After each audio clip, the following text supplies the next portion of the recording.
ഇന്നലെ രാവിലെയും ഉച്ചയ്ക്കുമായി തുടർച്ചയായി ഉണ്ടായ വർധനവിന് പിന്നാലെ ഇന്ന് സ്വർണ്ണവിലയിൽ ഇടിവ് രേഖപ്പെടുത്തി. ഇന്ന് ഒരു പവന് 1400 രൂപയാണ് കുറഞ്ഞത്. ഇതോടെ ഒരു പവൻ സ്വർണത്തിന്റെ വില 88,360 രൂപയായി. 1 ഗ്രാം സ്വർണത്തിന് 11,045 രൂപ നൽകണം. ഇന്നലെ 2 തവണയായി സ്വർണ്ണവില വർദ്ധിച്ചിരുന്നു. ഇന്നലെ രാവിലെ സ്വർണ്ണവില പവന് 81,160 രൂപയായിരുന്നു. ഉച്ച കഴിഞ്ഞതോടെ സ്വർണ്ണവില വീണ്ടും ഉയർന്ന് പവന് 89,760 രൂപയിലെത്തി. 2 ദിവസമായി സ്വർണ്ണവില 90,000-ന് താഴെ എത്തിയിരിക്കുകയാണ്. സ്വർണ്ണവില ഒട്ടും വൈകാതെ തന്നെ 1 ലക്ഷം കടക്കുമെന്ന സൂചനകളായിരുന്നു വിപണിയിൽ നിന്നും ലഭിച്ചിരുന്നത്. അതിവേഗമായിരുന്നു വിലയിൽ വർധനവ് രേഖപ്പെടുത്തിയത്. എന്നാൽ കഴിഞ്ഞ കുറച്ച് ദിവസമായി സ്വർണ്ണവില കുറയുന്ന ലക്ഷണമാണ് ഉണ്ടായിക്കൊണ്ടിരിക്കുന്നത്. കഴിഞ്ഞ ഒക്ടോബർ 8-ാം തീയതിയാണ് സ്വർണ്ണവില ആദ്യമായി 90,000 കടക്കുന്നത്.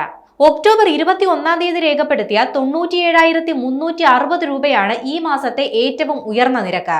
1 ഗ്രാം 24 ക്യാരറ്റ് സ്വർണത്തിന് 12,049 രൂപ നൽകണം. 24 ക്യാരറ്റ് സ്വർണത്തിന് പവന് 96,392 രൂപയാണ് ഇന്നത്തെ നിരക്ക്. 18 ക്യാരറ്റിന് 1 ഗ്രാമിന് 9,037 രൂപയും പവന് 72,296 രൂപയുമാണ് വില. വെള്ളി വില ഗ്രാമിന് 165 രൂപയും കിലോഗ്രാമിന് 1,65,000 രൂപയുമാണ്. US കേന്ദ്ര ബാങ്കായ ഫെഡറൽ റിസർവ് അടിസ്ഥാന പലിശ നിരക്ക് കുറച്ചിട്ടും സ്വർണ്ണവില ഇന്ന് ഇടിയുകയായിരുന്നു.